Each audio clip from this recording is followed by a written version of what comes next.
Shout out to our affiliates, VeVe Digital Collectibles. Join the future of collecting with VeVe, where the world collects. Whether you're a die-hard fan, a passionate collector, or new to the world of collecting, VeVe is your gateway to premium, officially licensed digital collectibles, comics, and artworks from some of the biggest brands on the planet, such as Disney, Marvel, Star Wars, DC, and many more.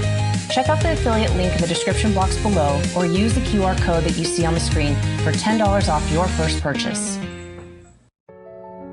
Hey, what's up? We are back at it again. My name is Emojii, and I am here with Magic.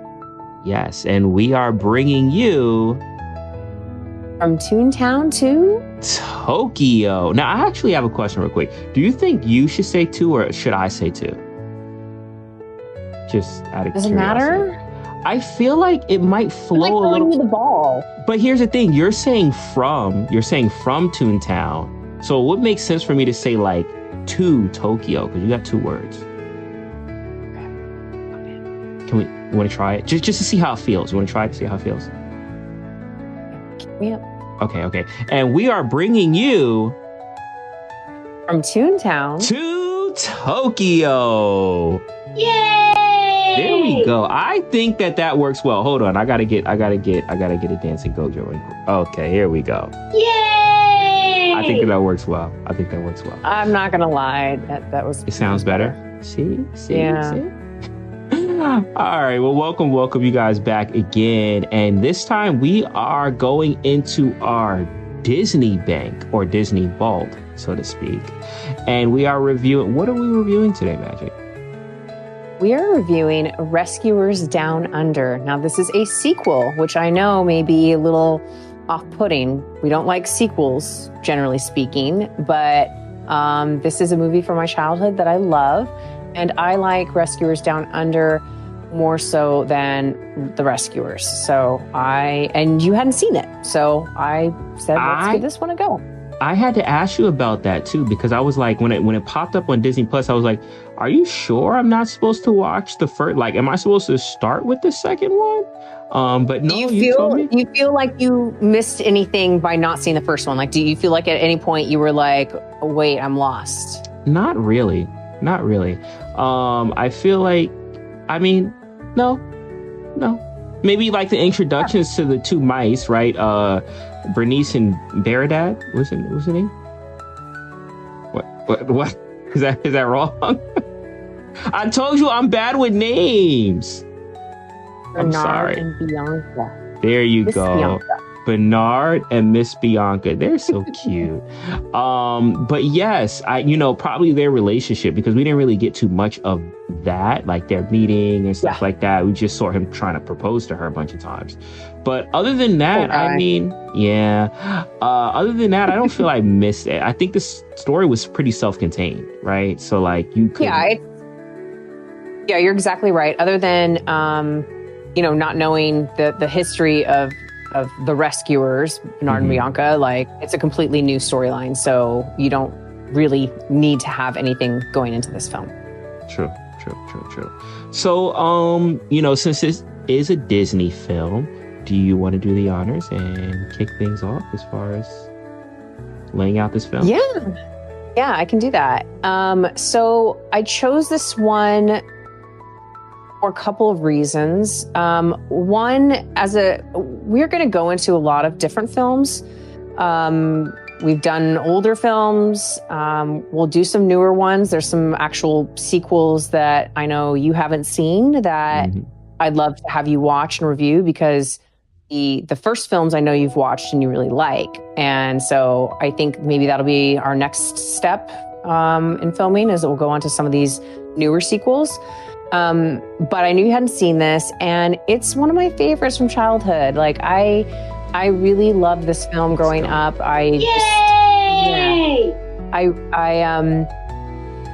Two reasons. One, as a kid, who doesn't want the ability to talk to animals and understand animals and vice versa? And like, I love that the little boy in this film is able to like communicate back and forth with animals. I just like, that's just like as a kid, like who doesn't want that ability? Like you want to be able to actually talk to your animals or any animal. Like at least me. Like that was I'm Snow White. No, I was the same way too. I was the same way too. I wish I could talk to animals. And also, and like we'll get into it, but like the opening, you know, sort of the opening segment scenes of this film. I really wanted to fly as a kid. Like I still am, but I was very, very outdoorsy. And I remember like, and I'm looking at my window and to you obviously, but I have this big yard and these trees I would climb. And I remember jumping out of the trees and pretending that I could fly and like flapping my arms out, like literally, yeah, just make fun of me all you want. That's fine. I think that's like, cute. literally imagining that I could fly. And so like seeing this boy like literally fly in the film on the back of this huge bird, I'm just like, oh my God, that's the dream. Like who doesn't want to do that as a kid? So those were like the things that really resonated with me with this film. So yeah, I loved it. So the film opens up, we are set in Australia and it's this little boy that is going to go off and go on an adventure for the day. He's out in the wilderness, but you know, back then that was okay. And that's how my childhood was. Like I roamed around. I guess I also resonate with that. Like I really adventured as a kid. I lived like sort of an old river bottom and just a couple of blocks down was an actual river bottom. And I would go fish out tadpoles and like. I'm sorry. I'm sorry. I'm from Jersey. What is a river bottom? I'm sorry. I don't know these things. You know, you gotta educate me, Magic. It's like it's a river, but not. It's kind of like where the river ends. So there's like still water flow, but it's just more tamed down. Unless you have like recent heavy rains, it's very mild. It's kind of like a creek. Does a creek resonate? A pond? Okay. Yeah, I know what a creek is. Yeah, pond. Okay. So I would go down there and I would ride my bike by myself and not come home till dinner time and skip rocks and do you know what a tadpole is, dare I ask? Of course I know what a tadpole, they're baby frogs. Okay, just checking. I would catch tadpoles, I would do all the nature things. And so, yeah, I was in this film, I was that little boy, like I was this little adventurer. And he goes out and he talks to all these animals. Finds out that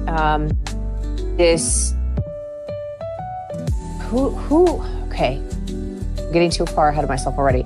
He finds out that somebody's in trouble via the animals, but it's not the eagle yet. Or is it the eagle first? I thought it was the deer. He runs into a deer mouse? And the deer. Oh no, the mouse was later. He runs into a deer and the deer tells him that there's an eagle that's in trouble. He goes to find the eagle, and then that was a highlight scene for me because that whole animation, like at the beginning, with with him flying on the eagle and then the eagle dropping him and he's like skating across the water and then falls off the waterfall and the eagle comes down, like beautifully animated. And this is once again like Disney being Disney, like Disney, and I'm a huge fan. And it feels right off the bat. Yeah.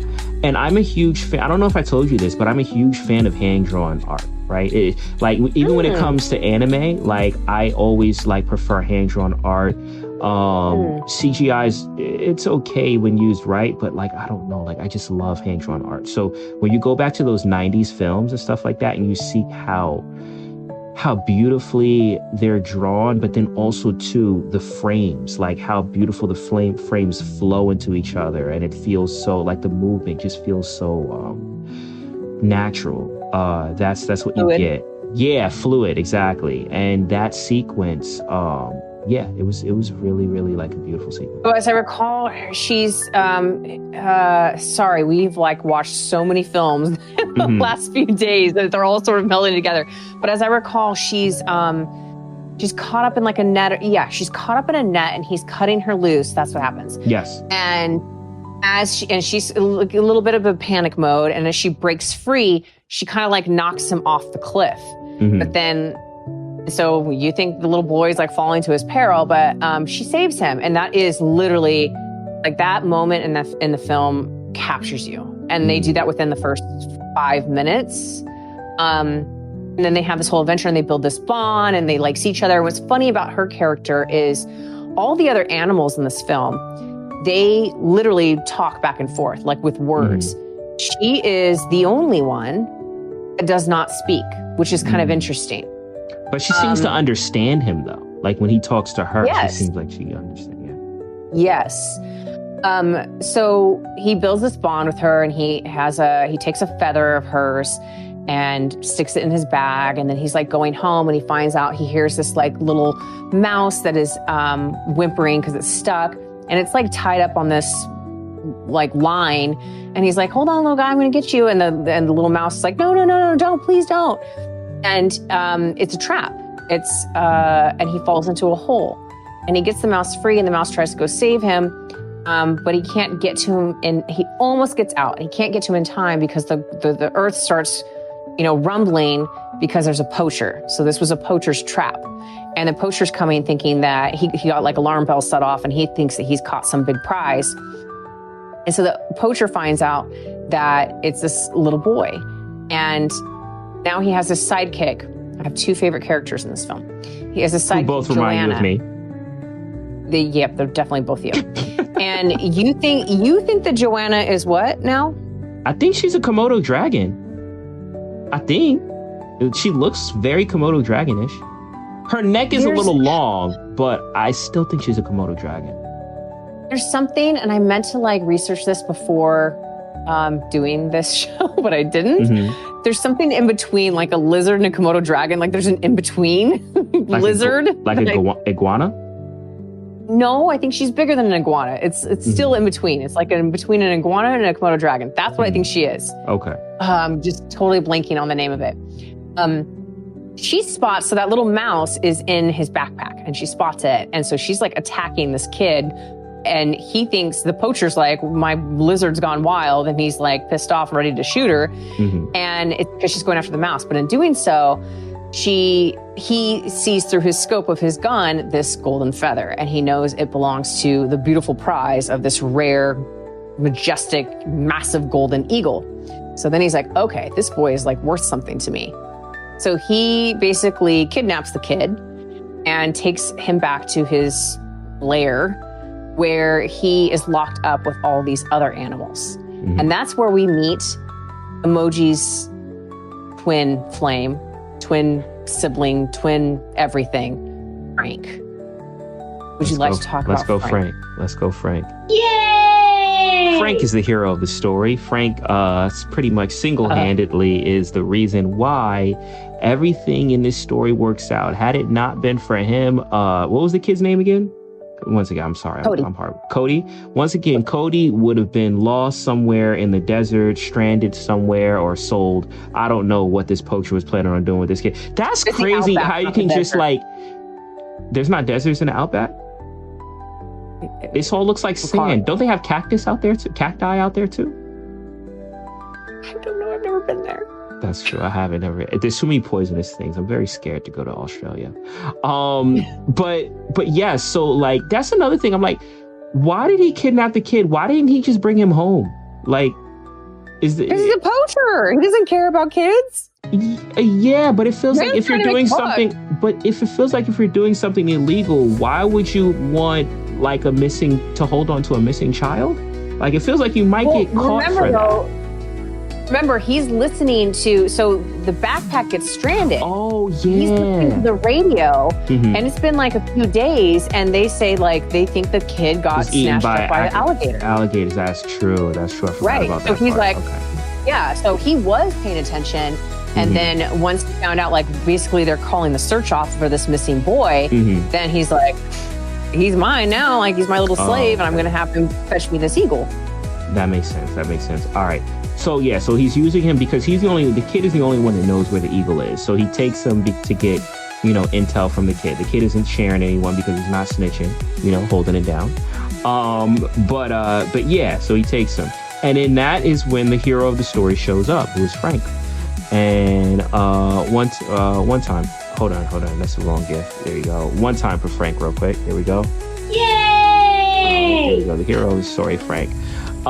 So he meets Frank. I really hope that people watching this have seen this film so that they can absolutely cook you. I really hope. What do you mean? Look, all right. So he meets Frank wasn't Frank wasn't the reason why he got out the cage.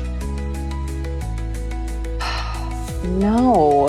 He did. He was just killing. He can't. First of all, he can't focus on a single thing.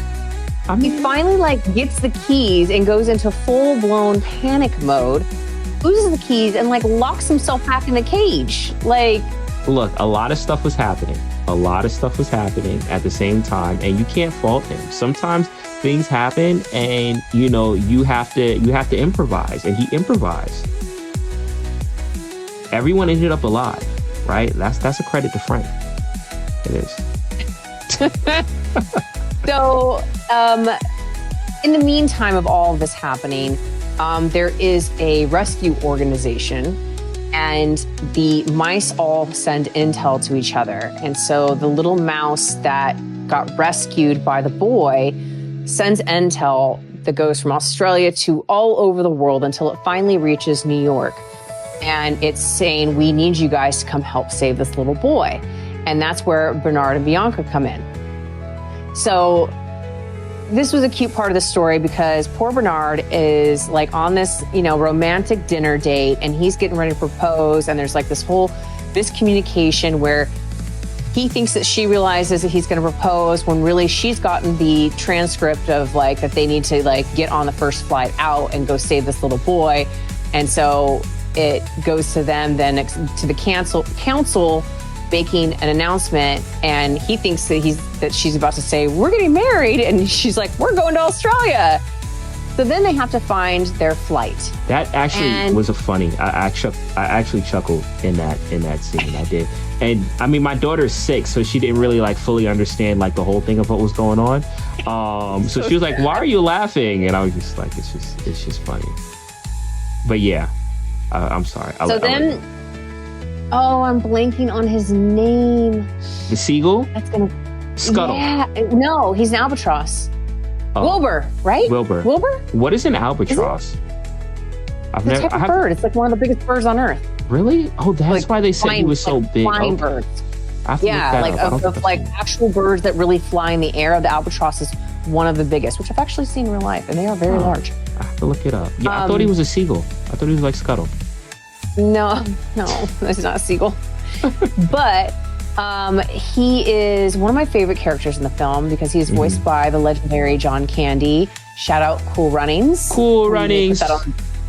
We may put that on the docket. Oh, I'm sorry. I just have to do this real quick. Can I do this real quick? Hold on. I just because.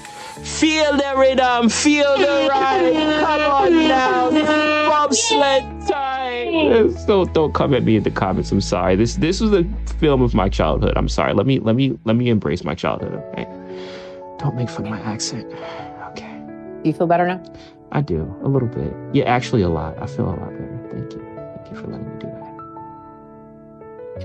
Anywho, so he brings a lot of amazing comedic moments to the film, where he picks them up when he's flying, and then he's trying to land, and it's so cute. They they treat him in the film like he's an actual plane. So he goes to land in Australia, and this little dude's not a mouse. What is he? He's he's not a kangaroo. I don't know what he is. He's cute. Whatever he's an Australian mouse? I don't know. I forgot what he is, but yeah, there was something there. That wasn't the guy that was trying to take the girl, though, right? That was someone else. Oh no, it was the same one. It was a mouse, but it was a hopping mouse with a kangaroo tail. Yeah, it was like a few. It was a mouse-garoo. It's like a smaller version of a mouse, but in the kangaroo family. Mouse-garoo. Yes. Yeah. Yo, any Aussies watching this are gonna cook us. And he's like, yo, bro, you cannot land here. And he's like, well, I'm going to land anyway. So they have him go land. And then in the process, he hurts his back. And then that's a whole adventure where he's having to get his back adjusted. And it's just great comedic relief in the film. Mm-hmm. And also the mouse-garoo is Mr. Steal Your Girl. Yes. So, yes. Bernard and Bianca are on this expedition. That was wild, by the way. We're on this expedition to save a little boy But Bernard is like sitting here more focused on like, this guy is about to take my soon-to-be fiance, and I'm a little tight about that. Like, this is a problem. So there's all these cute little like things going on also during the film. So, and the guy is like Crocodile Dundee. Like, yes, that's the vibe. Like, he wrangles very like, Australian. Anacondas. Yeah, like the guy's got swag. Was that an anaconda though? Like, it felt very viperish. Felt very viperish. Do vipers swim in water? I thought don't all snakes swim in water? Oh Lord, no, we're not going to go down this rabbit hole. I don't know. Once again, I have never been to Australia. I do not know. I'm pretty sure rattlesnakes do not swim in water. Oh, that is true. They probably don't. Okay. They live in the desert. Yo, we are uncultured. Yo, full That's disclaimer, crazy. I've never been to Australia. I live in Jersey. We don't have any snakes over there, okay? I'm sorry. I don't know. I don't know what goes in water and what doesn't. But Magic, the floor is yours. Okay, so where are we at? So they try to escape and they're like this close. But Joanna breaks in, she causes ruckus and stops everything. Joanna is also comedic relief. She's hysterical. Loves eggs. And then, another one that reminds you of me. Yes. And then the poacher is like, oh, you're trying to escape? Like, and so he says, now we're going to like go hunt ourselves this eagle. And does he already know that there's eggs? No, he figures out with Joanna eating the eggs from the lunchbox that there's eagle eggs. So he's like, okay, not only do I have an eagle, but I've also got these eggs that I can retrieve. And so he loads up the kid, and how do they get intercepted with the mice? The mice somehow I thought the mice just get over there. They get over there and they're sitting on top. I remember they're sitting on top of the... As he's leaving, they get to the poacher's lair as he's leaving, and then they jump on the vehicle, and so they go with him to go get track down the eagle. Kid. But he set the kid up, though. He set the kid up. So, like, he said that he told the kid... he was going to send him free.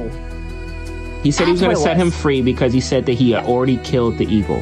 He said he shot down the eagle. There's no reason for him to keep the kid there anymore. And then he was like, oh, I guess those eggs are just going to die. And then the kid overhears him. So, you know, the kid is... So his idea was, you know, the kid isn't going to tell me where the eagle is. But if I can make him feel like he has to go there to save those eggs, then I can just follow him. And that's ultimately what they did. And, you know, the kid pretty much led him to the nest. That's when the mice met up with him, and they were on, you know, this tank. Why does he have a tank in Australia? Anyway, there's a tank in Australia. It is huge.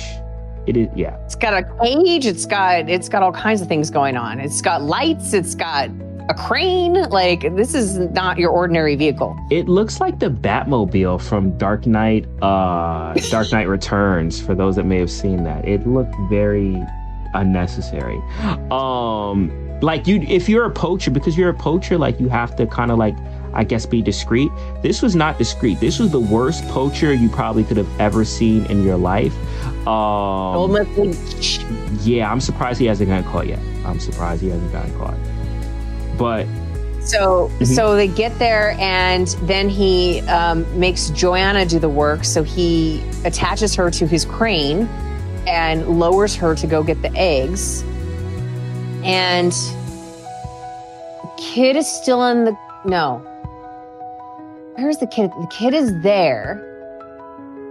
And then the eagle shows up, and he and then he's got cannons, by the way. He's got cannons on the crane. Yep. And vehicle with missiles. With missiles. Yeah, with missiles. Yeah. And he launches this cannon, and it shoots out nets. A net to trap the eagle, and it gets her. Low-key, and so I think he stole this from Batman. I think this is the Batmobile from Dark Knight Returns, and he stole it from him. He's a poacher, right? He stole the Batmobile. If our buddy Tails watches this, he will kill you. Dark Knight Rises.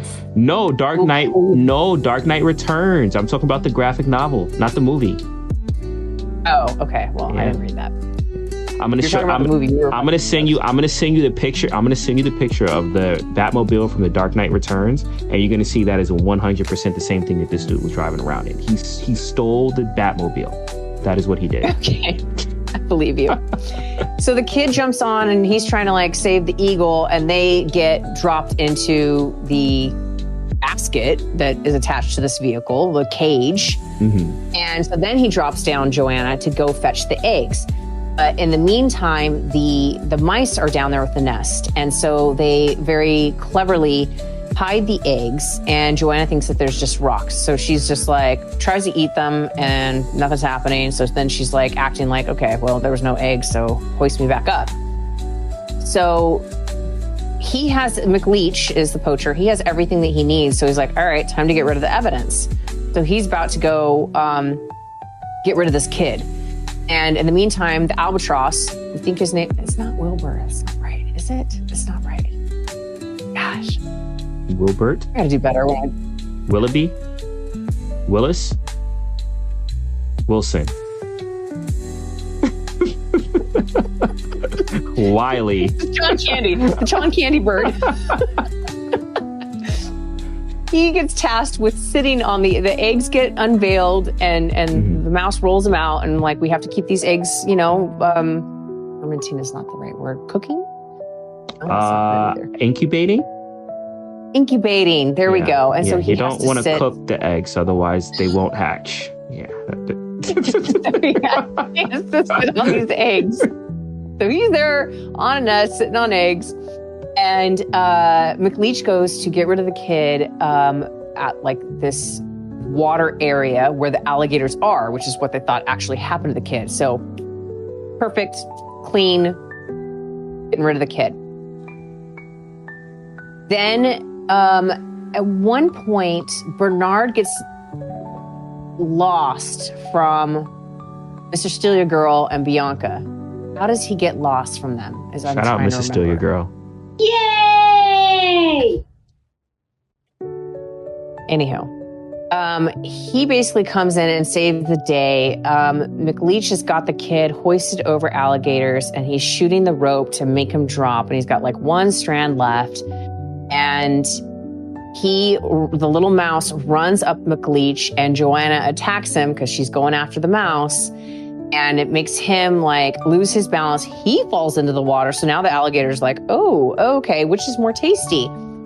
And then who in the meantime is unlocking the cage? Because somebody also gets back to unlock the cage to let the eagle out.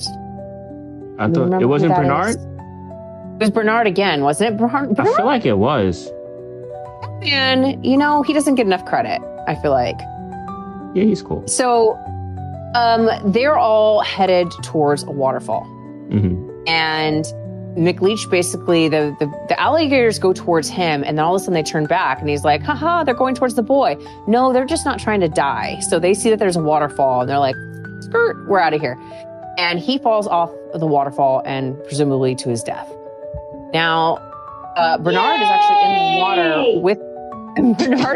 in the water with the little boy, trying to like help. He's got like, the kid is still tied up. So he's trying to like get his rope to, he's grabbing branches and stuff, and they break off. Can I just say one thing real quick? Of course. I was tickled every time I saw a mouse try and lasso a human. I don't know how many times that happened in this film. It happened quite a lot, but I just looked. I was like, what is this gonna do? It was like a dental floss. It was a mouse wrapping them with dental floss, and I didn't know what was gonna happen on the other end of this. But yes, big dreams, big dreams. So basically, at the same time, the kid is going off the cliff, and it's sort of a circle back moment to the beginning of the film. The eagle gets released, and so she saves him. And that's basically the end of the film. Like, the film ends with the eggs are hatching underneath John Candy albatross. There you go. And it bites him. One of them bites him. Because my daughter did ask, why do you say ow? I was like, one of the eggs hatched and bit him. And Bernard does propose to Bianca, and she says yes. And Jake, his name is Jake. Mr. Sugar Girl's name is Jake. He tips his hat and like says like, "Well done" to Bernard. Yeah, because he was like, if you didn't jump on that, I definitely would have. But yes, all right. So that wraps up the film. I mean, I didn't ask your thoughts throughout, so like, yeah, my bad. I should have stopped you're midway. Fine. You're fine. Do you want to ask me anything? Yeah, I want to. Just like something. I guess you like your favorite and least favorite moments. Obviously, the dental floss is not a favorite moment. It wasn't a bad thing. I just chuckled. I was like, I was like, what is the point of this? But it was, I mean, it's a Disney movie, so obviously, you know, like you said, dream big, right? But it was just funny. I was just like, who are they pulling up? Who are you going to pull up? They're like mighty mice. They're, you know. Okay. It's so funny. When you first recommended me this, I was thinking of Rescue Rangers, with Chip and Dale. I know you were. Yeah, I was. But see, I know Rescue Rangers. But I thought that the movie, visually, and this was in 1990, right? So, you know, once again, Disney being Disney, I thought, you know, the movement, the animation was dope. It was good. I feel that this was still at a time of Disney where, for me, it wasn't the golden moments of Disney. For me, right? Like, I get into like that golden moment of Disney with like The Little Mermaid, but it's weird because this came out after Little Mermaid. But like The Little Mermaid, Aladdin, Beauty and the Beast, Lion King, like that type of Mulan, Hercules, like during that time, Tarzan. I'm sorry, I'm just gonna be naming movies forever. But it was a certain time. Yeah, it was a certain time period where like the characters stood out so much. You know, and I think this goes back to what we were saying with even in the last anime review. I think it was during the Death Note one that we did. And as far as the difference between like how Disney really fleshes out like the characters, while anime may, you know, flesh out a circumstance. And this it didn't have those characters that hit as well for me. I did enjoy it. To me, this was more of kind of like the realm of Oliver and Company, Aristocats, like around there, where it's still a good movie, but there was just a different level of how the characters hit. I can't say that maybe there would be any individual character that stood out to me and being like, that's like a timeless character. But once again, I didn't grow up with it, right? And that's the difference. I think that's the difference between me and you, right? This was something that you grew up with your childhood seeing, so the characters are going to resonate differently, right? As opposed to me, like probably one of my favorite characters from Aladdin is Iago, which was a side character. Really? Yeah, I really like Iago, because I found him funny. Like I always thought he was funny, especially in the animated series when that series came out. But he's a comedian. Like Iago was voiced by a comedian. But yeah, so like overall, I thought it was a really solid movie. It reminded me of like a lot of the movies that I watched during that time period that I got that actually weren't Disney movies, but I liked them. Like Ferngully, as an example. Ferngully was not a Disney movie. I like that movie. But I really liked Ferngully. And I can see this, like, had I grown up with this being also in that library of stuff that I would like. It was cool. I mean, if I had to give it a score, do I have to give it a score? Are you making me give it a score? Yep. Okay. If I had to give it a score, I would say that it was probably a 6 for me. Probably a 6 for me. I'm sorry, Magic. Don't hate me. Don't help me. Hold on. I gotta throw up a heart. Here we go. I threw up a heart. It's on the screen. And it's not, when I say that, it's not that I didn't like it. I liked it, but like one, it wasn't a musical. So and not wait, no, let me explain. It's not that it had to be a musical. It's not that it had to be, but a lot of times, especially with movies like that, if the music hits, like it's gonna sound it down for me more. Like it's gonna take a movie that may be whatever, and now like that song is gonna be stuck. So like I can't forget it. Like the moment I can't forget because the song is stuck. So it wasn't a musical, so I didn't really have that to latch on to. It did have pretty music though. It did. I did like the score. I did think Frank and Joanna were fun comedic relief.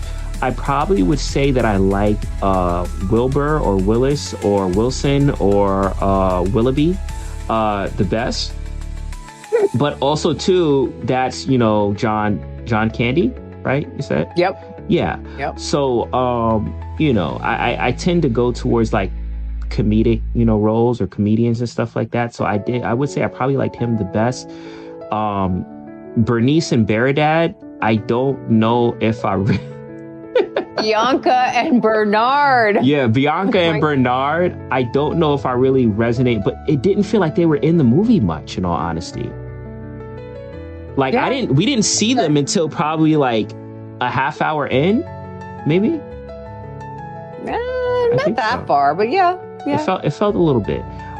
So much so that because I'm watching it for the second time, I'm like, well, who's the main characters of this? Is it Cody? Is the kid the main character? So I kind of had to, wait until I was like, I feel like there's mice. And then you're telling me about lizards, so I'm completely confused at this point. And then they show up and it's like, okay. I thought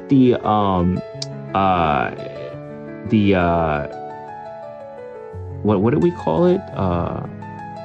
Mouseroo? What is it called? Mousekaroo. Mousekaroo. Yeah, I thought the Mousekaroo was cool, but once again, he was like a side character. Jake was cool. Jake the Mousekaroo. But he was a side character, so you didn't really get too much of him. It felt like it lacked that Disney like flesh out the character for me. Which is so funny you say that, because it's like that's kind of like what you love about, or like that's what's so different about anime, is like you don't get that character development, and this one you didn't have that character development, and now you don't like it. I didn't say I don't like it. I gave it a 6. 6 is above average. This is comic shop ratings. I'm sorry, Magic. I wouldn't lie to you, but it's not bad. And you know what the biggest thing that I enjoyed about this, but I will tell you this, the biggest thing that I enjoyed about this is that it was something that I could sit down, watch with my daughter. My daughter was locked in, and it was the moment.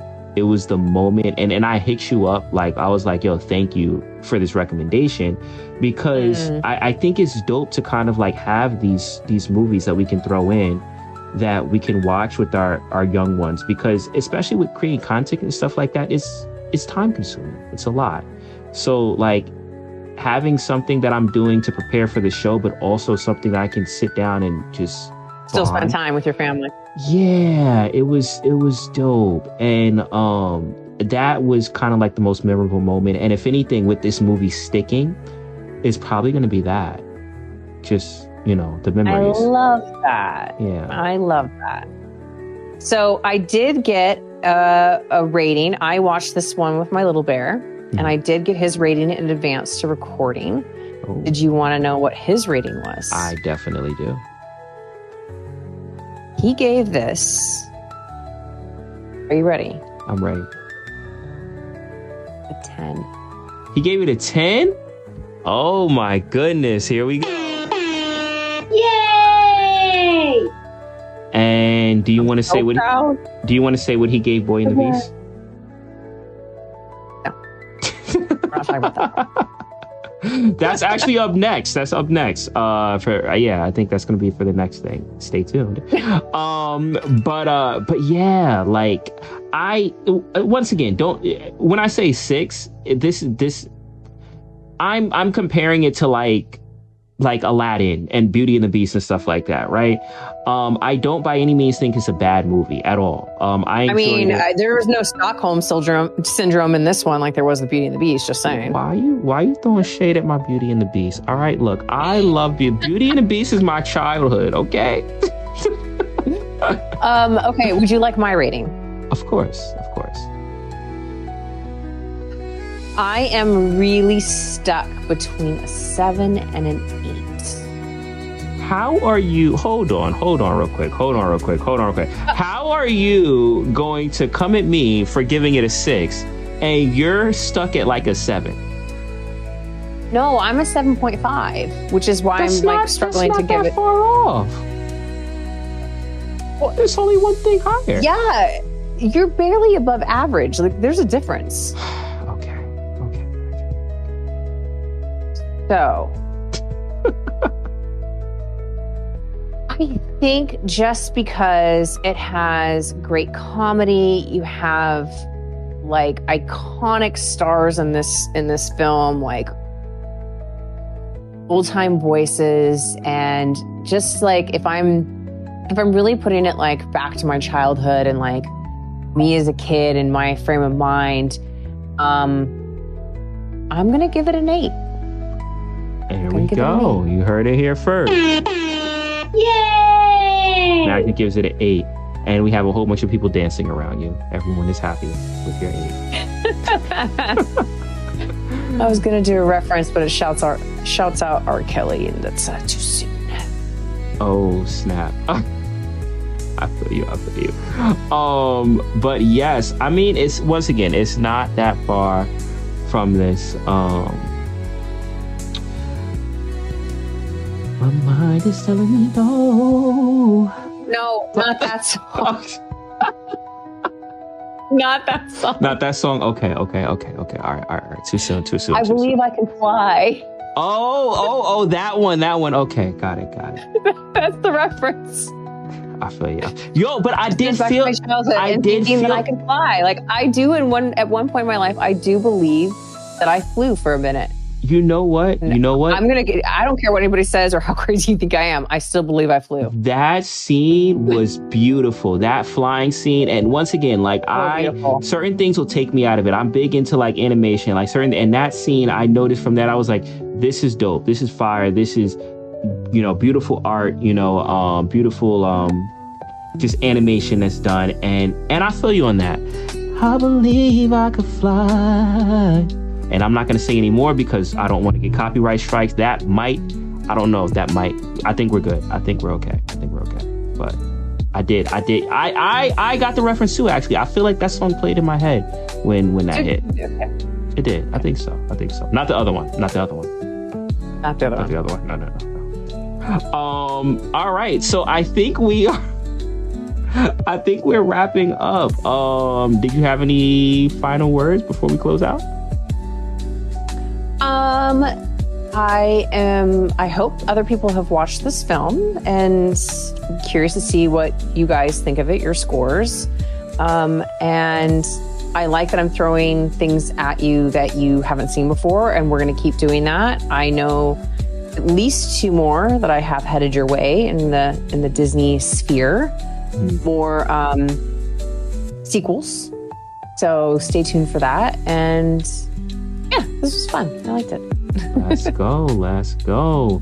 And we will see you. We do this every Saturday, 3 p.m. Eastern Standard Time or 12 p.m. Pacific Standard Time.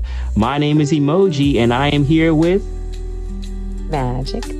And we are bringing you from Toontown to Tokyo. Yay! Look at that. See how clean that was? Let's go.